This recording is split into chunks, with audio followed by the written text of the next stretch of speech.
तो नहीं लिखेंगे। तो पहला पॉइंट पॉलिंग ये कहता है कि कोई भी धातु परमाणु जब कॉम्प्लेक्स बनाता है तो वो जितने भी लिगेंड उसके पास आते हैं उन लिगेंड को अपने पास बॉन्ड बनाने के लिए वो क्या करता है, वो खाली कक्षक उपलब्ध कराता है। क्या कराता है? खाली कक्षक उपलब्ध कराता है। जैसे कहने का मतलब क्या हुआ कि यहाँ पे 6 NH3 लगे हुए हैं, 6 NH3 लिगेंड के रूप में लगे हुए हैं क्रोमियम के साथ में। तो क्रोमियम क्या करेगा, ये 6 NH3 को अपने साथ जुड़ने के लिए उनको क्या उपलब्ध कराएगा, खाली कक्षक उपलब्ध कराएगा ताकि NH3 उस जगह पर लग सके। एक बात। दूसरा क्या कहता है कि ये थ्योरी जो है वो इस पर भी बेस्ड होती है, इस पर भी आधारित है कि ये जो बॉन्डिंग बनेगी ये संकरण पर आधारित होता है। संकरण हमने 11th की क्लास में पढ़ा हुआ है कि संकरण हम क्या कहते हैं कि जहां पर किसी भी प्रकार के जो दो आपस में लगभग जिनकी ऊर्जा समान होती है वो आपस में अतिव्यापन करते हैं और एक से ज्यादा उसमें खाली कक्षक बन जाते हैं। तो फिर क्या होता है, उसमें दूसरे आयन या परमाणु आकर के आपस में बॉन्ड बना लेते हैं। तो इस प्रकार से कक्षकों का निर्माण होता है। तो वो संकरण की थ्योरी पर आधारित ये सिद्धांत लागू होता है। तो उसी आधार पर हम बॉन्डिंग की चर्चा इसमें करते हैं। दूसरा पॉइंट ये कहता है, अगला पॉइंट ये कहता है कि जितने भी लिगेंड हैं, जो हमने लिगेंड यहाँ पे जैसे NH3 यहाँ पर लिगेंड है, तो लिगेंड जो होगा वो लिगेंड क्या करेगा कि जितने भी लिगेंड्स हैं, लिगेंड्स क्या करेंगे, कम से कम लिगेंड के पास में क्या होना चाहिए, एक लोन पेयर होना चाहिए। एक लोन पेयर ऑफ इलेक्ट्रॉन्स का होना चाहिए इसके पास में, कम से कम प्रत्येक लिगेंड के पास में एक लोन पेयर इलेक्ट्रॉन का होना चाहिए, जिससे वो क्या करेगा, केंद्रीय धातु परमाणु के साथ में उसके आधार पर अपनी बॉन्डिंग बना सकता है। ठीक। और ये कोऑर्डिनेशन नंबर इसका जितना होता है, जिसमें जैसे इसका कोऑर्डिनेशन नंबर 6 है और यहाँ पर इसकी ऑक्सीडेशन स्टेट 3+ लिखी है हमने, तो ये जितनी ऑक्सीडेशन स्टेट है और जितना इसका कोऑर्डिनेशन नंबर है, क्रोमियम क्या करेगा, इसी के आधार पर अपने वाहितम कोष के जितने भी वाहितम कक्षा में जितने जहां पर से अतिव्यापन करेगा वहां पर उतने खाली कक्षक जो है वो उपलब्ध कराएगा जहां पर ये लिगेंड उसमें आकर के उसके साथ में बॉन्डिंग कर सकते हैं। ठीक है। तो इस प्रकार से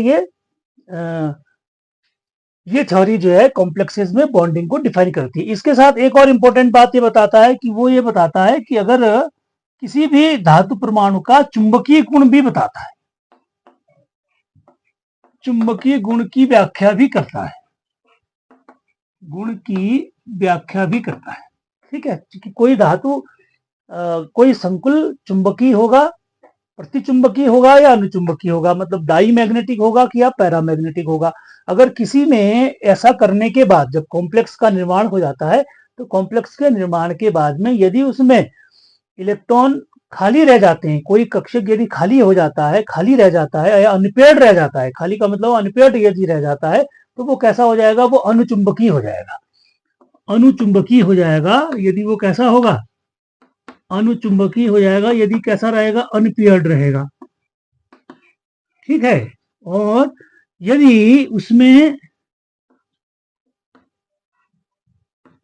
डाईमैग्नेटिक हो जाएगा, प्रतिचुंबकीय हो जाएगा। ठीक है। प्रतिचुंबकीय हो जाएगा जब उसमें क्या हो जाएंगे, सारे जो है वो पेयर्ड होंगे, मतलब कोई भी उसमें खाली कक्षक नहीं रहेगा। तो ऐसे कॉम्प्लेक्स को हम क्या कहेंगे, पेयर्ड कहेंगे। तो ये कुछ 4-5 पॉइंट्स थे जो वैलेंस बॉन्ड थ्योरी में पॉलिंग के द्वारा दिए गए थे। और इसी के आधार पर ये भी क्या करता है, ज्यामिति सेट हो जाती है।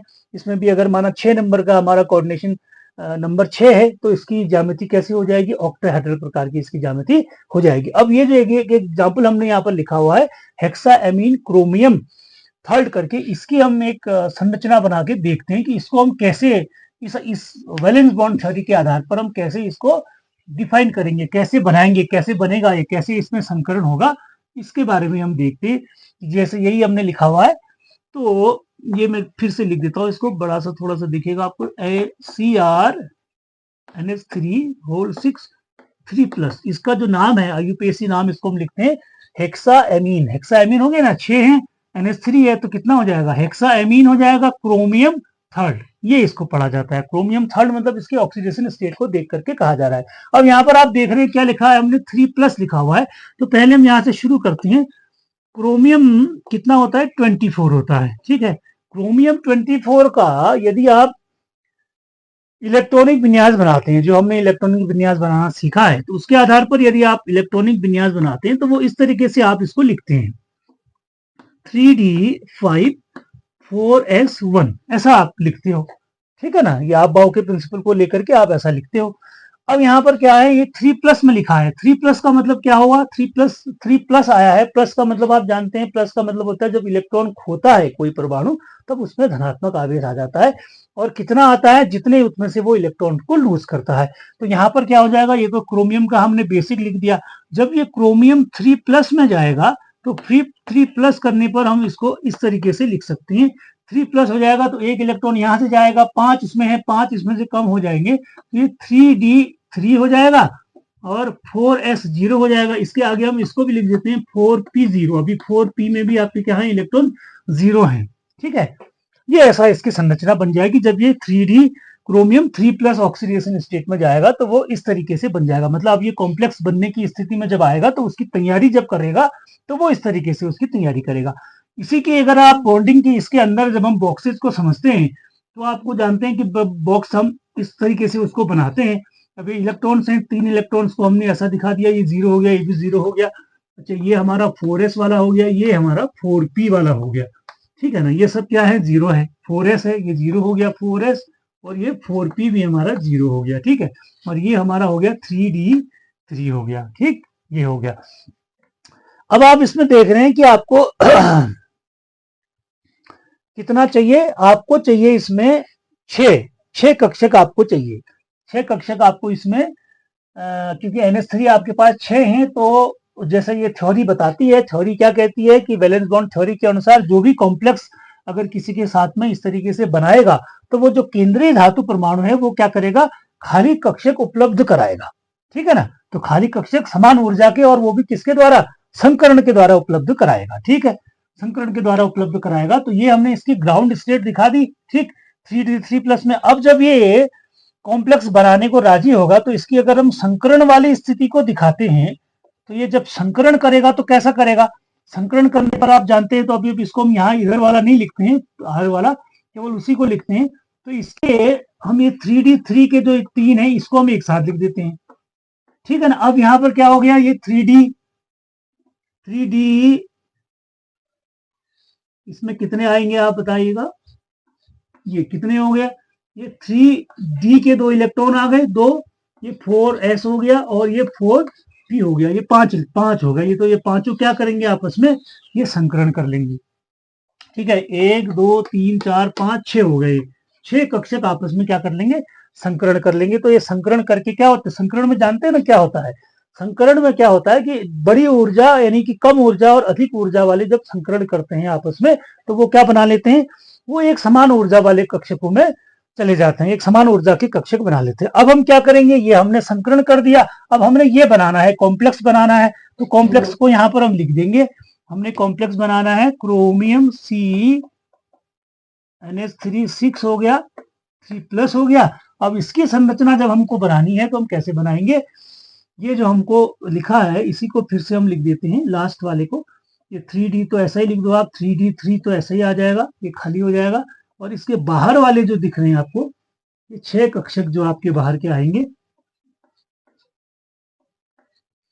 ये 6 कक्षक जो हैं, इसमें क्या आएगा, इसमें आ जाएंगे NH3, कितने आ जाएंगे, 6 NH3 इनमें आ जाएंगे।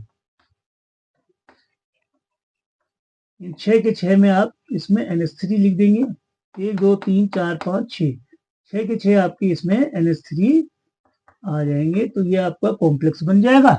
प्लस ये हमने D, इसमें हमने 3D लिख दिया, इसको हम इस तरीके से लिख देते हैं, और क्योंकि ये भी इसके बराबर में ही है तो इसको हम इस प्रकार से लिख देते हैं। ये जो हमारा खाली है तो इसके 3 इलेक्ट्रॉन ये आ गए, ये 3D3 हो गया, बाकी ये संकरण हो गया। आप संकरण इसमें देख रहे हैं कौन कौन सा हो रहा है, डी के इसमें 2 इलेक्ट्रॉन, 2 कक्षक इसमें डी के शामिल हो रहे हैं, एक एस का हो रहा है और ये पी के 3 हो रहे हैं। तो ये कौन सा संकरण हो जाएगा, D2sp3 संकरण हो जाएगा।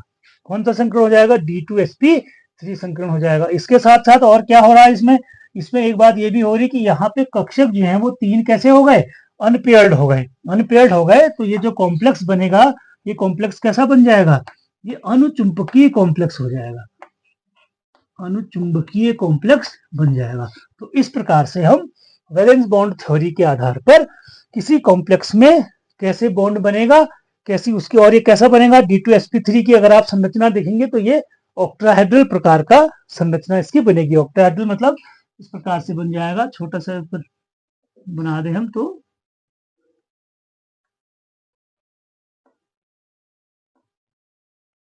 इस प्रकार से बन जाएगा, ठीक है ना। यहाँ पर आपका क्रोमियम आ जाएगा, ये NH3 यहाँ बन जाएगा, ये NH3 लग जाएगा, ये भी NH3 लग जाएगा, ये NH3 लग जाएगा, ये NH3 लग जाएगा, ये NH3 लग जाएगा। तो इसको इस तरीके से आप डॉट डॉट करके मिला देंगे, ठीक है, नीचे से भी मिला देंगे तो ये एक ऑक्टाहेड्रल टाइप की संरचना इसकी बन जाएगी, ठीक है ना। तो D2sp3 संकरण जहां पर होता है वहां उसकी संरचना कैसी बन जाती है, ऑक्टाहेड्रल प्रकार की उसकी संरचना बन जाती है। तो वैलेंस बॉन्ड थ्योरी के आधार पर अगर हमको किसी भी कॉम्प्लेक्स में, किसी भी संकुल में यदि उसकी बॉन्डिंग को समझाना है कि उसमें बॉन्डिंग कैसे बनी होगी, तो उसकी बॉन्डिंग को हम इस प्रकार से समझाएंगे, ठीक। तो इसके आधार पर एक्सप्लेन करने के लिए परीक्षा में आता है कि कैसे आप इसकी बॉन्डिंग को समझाएंगे। अब इसी आधार पर एक मैं आपको देता हूं, आयरन का एक कॉम्प्लेक्स है FeCN6 3-। Fe का एक कॉम्प्लेक्स है, इसको आपको इसी आधार पर बनाना है, हेक्सासाइनोफेरेट थर्ड आयन। इसका नाम लिख दीजिएगा हेक्सासाइनोफेरेट, नेगेटिव लगा है ना तो इसलिए फेरेट आया है थर्ड, ठीक। तो इसकी आप इसके आधार पर व्याख्या कीजिएगा कि ये कैसे बनेगा। Fe है तो इसका ऑक्सीडेशन नंबर निकालेंगे पहले 3 इसमें, और इसके आधार पर ये किस तरीके से बनेगा, कौन सी संरचना इसकी बनेगी, इसकी हम चर्चा करेंगे बाद में, इसको फिर हम एक्सप्लेन करेंगे, ठीक है। Thank you.